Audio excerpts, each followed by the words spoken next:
मोहब्बत करो तो ऐसे जैसे नफ़रत करते हो। नफ़रत मोहब्बत के बस एक कदम के फासले पर है, लेकिन मोहब्बत नफ़रत से बहुत दूर है।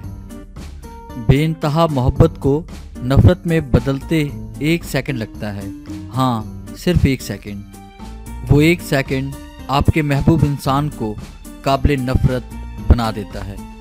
बरसों दिल में बसने वाले इंसान को आप एक पल में बाहर निकाल फेंकते हैं। लेकिन अगर सोचा जाए तो जिससे हम नफ़रत करते हैं, इससे मोहब्बत करने में कई साल लग जाते हैं।